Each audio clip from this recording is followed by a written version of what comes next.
Hello beautiful creatures, I hope you are doing well today. Today I'm going to be showing you something a little more witchy and a little more crafty than my usual doll videos, as I'm going to be showing you how I made the recent Poppet doll I made for a good friend of mine as a housewarming gift as they've recently moved house.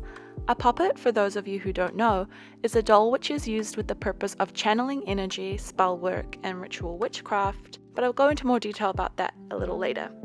Because my friend is moving house, I wanted to gift her something that would bring her good luck, protection, and some prosperity into her new place.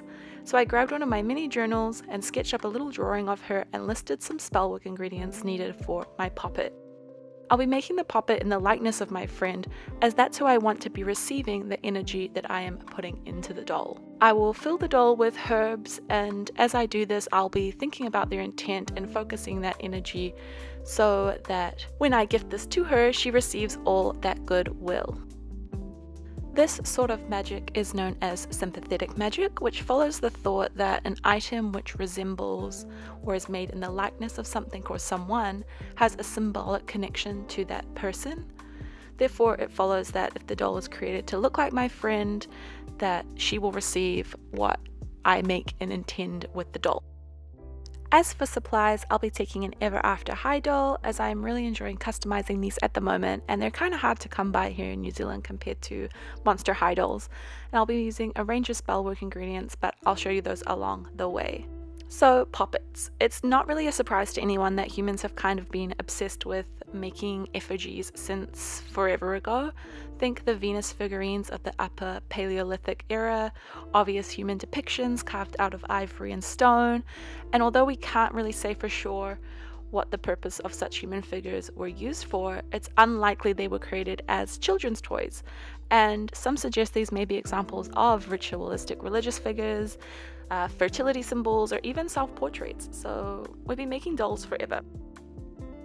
And moving more closely to the modern era, both Greek and Roman children had dolls, which were often more than just toys.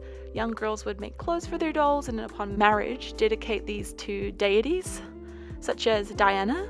Greek Poppet dolls, also known as kolossoi, are also historically seen to bring charm or harm, similar to those in the fashion of voodoo dolls.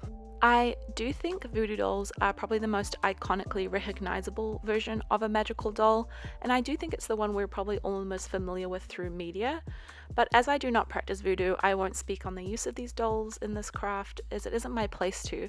But there are heaps of great resources from people who do have experience and the authority to speak on voodoo here on YouTube and elsewhere. And as I show you guys this iconic pumpkin that I got recently, I love winter gourds, I'll just put a disclaimer here that please take all witchcraft content online with a grain of salt. Like, not to start beef with witch talk or anything, but don't just take the info you see in videos at face value. Like, do your own research, find your passion in the craft and dive in. The stuff I share with you guys is what I've learned from my research, but it's not the end all be all of info. There are so many sources out there I probably haven't read, and when I do read them, things might change with what I know and practice in craft. So yeah, this is only a tiny slice of info and a tiny slice of the pie. Anyway, back to Poppets. To nerd out for a second and indulge my English degree, the etymology of the word Poppet places the word as an old spelling of puppet, with the Middle English spelling being P-O-P-E-T, meaning small child or doll. It still means that today, and it's still used as a term of, infantilizing endearment, like those two sleazy pirates in the Pirates of the Caribbean talking to our queen Keira Knightley like she's a 4-year-old girl when she's clearly a fully grown woman. Even modern Christianity has adopted doll magic in some ways. Think of the angel on top of a Christmas tree. I'm not sure how y'all feel about that, but for me, that looks a lot like pagan doll magic. But regardless of religion and faith, or craft or practice, effigies have long been a human practice as a way to connect to deities and to each other.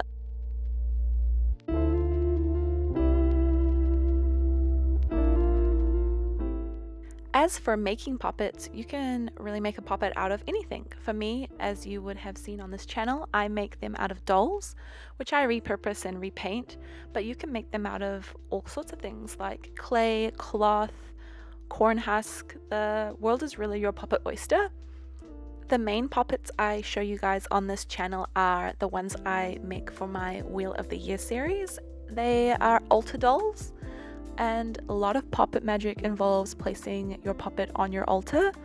Here I can give you guys an example. So as you've been seeing in this process, I am taking my doll head and I'm stuffing that baby with herbs. Herbal magic and poppets go hand in hand, but you can stuff your poppet with anything really. Perhaps you want to place a crystal inside your doll to channel energy, or something which belongs to the person you are making the effigy of to create a stronger tie between the object and person. It's really up to you. That's what's so great about the craft, is that you get to choose what feels right for you, but for me, that's herbs.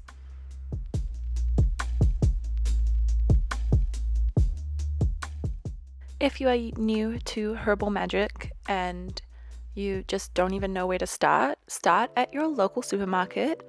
There are so many like dried herbs that we use for cooking that also translate to magical uses. And kitchen magic is probably the most valid version of magic because yum, eating, and also woohoo, lots of crafting supplies. So start there. Another good place to start is what's the kind of right term for this? Bulk food spaces, like where you take your own Tupperware and you fill them with things. Like they always have a lot of interesting herbs. I know Source Bulk Foods, I think in Auckland, is a great place to get herbs. There's also a lot of online sources. If you're in New Zealand and Australia, Tragic Beautiful is a great source of all occult supplies. And my go-to herb book, if you wanted to actually get into some herbal magic or just wanted a good herb reference, is this one by Scott Cunningham. Again, it's not the be-all end-all of herb books, but it's a good starting one as it has some good illustrations and a nice, really simple format to follow.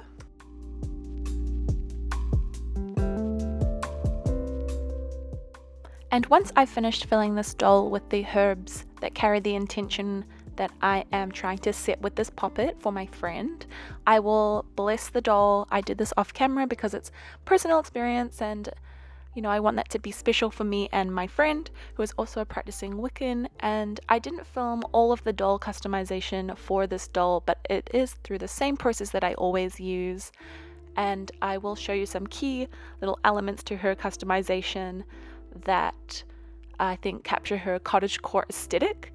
When the doll's head is finally full of herbs, the neck peg will fit in perfectly like usual. The doll's heads are so big on the Ever After High dolls that there's plenty of room for the neck peg. And when the doll's head moves around, it will shuffle around the herbs inside, creating kind of more of a channeling expulsion of the energy with the herbs inside. So the friend that this is for is super cute and indulges with me in the cottagecore fantasy of life. So I wanted to make a really cute doll. Something I also did for this doll was infuse some sigil magic. I used some sigils to place on the doll's body to help channel, again, more energy towards my friend. Sigil magic is also great to use hand in hand with poppet magic, as if you don't, for instance, want to use herbs, you can use sigils in their place. Then I made my first ever cute little basket. Oh my goodness, I had so much fun making that little basket. It was so cute. And I made some other things like a little apron and a beautiful floral dress and some boots I painted, some Ever After High doll boots that were blue I made into this cool worked leather look. My friend also wears glasses, so I repurposed some doll glasses, I'm not sure which brand they were, and I shaved them down because they were huge to make glasses that looked like hers, and then gave them a kind of worked olden brown dusting with a dry brush. And this is her cute little hat. Oh my gosh, I used the same technique from my doll hat tutorial. So cute. And then I made these tiny toadstools, as me and this friend always joke about running away and living in a toadstool. So I thought, why not have her doll out collecting toadstools for her cottagecore fantasy.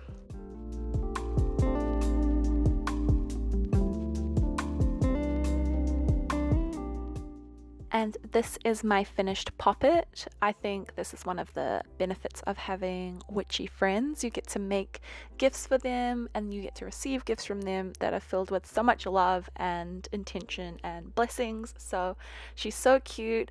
I think she is the perfect little effigy of my friend, and I really hope that my friend has a great time in their new place.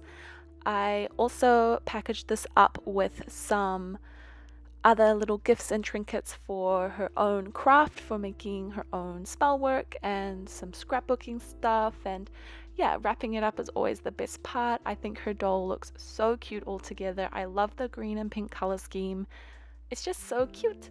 So hopefully she really enjoyed it, and hopefully you guys enjoyed this video. I know it's a little different, and I know it's a little more on the craft side of my Crafts and Curios name, but hopefully learning some things about alternative practices was cool for you guys. And if you are a practicing witch, maybe you have some things you could teach me too. I also included some little notes about how to use the Poppet, what was in the Poppet, and just to give my friend a bit of an overview when she goes to add this to her altar. I really hope you guys enjoyed this video, and if you did, leave us a like and a comment. If you could have a doll that looked like you, what aesthetic would it have? And if you want to see more doll crafting and more witchcrafting content, do hit that subscribe button. I do want to keep bringing you guys different kind of content. And yeah, soon we'll be back with more crafts and more curios.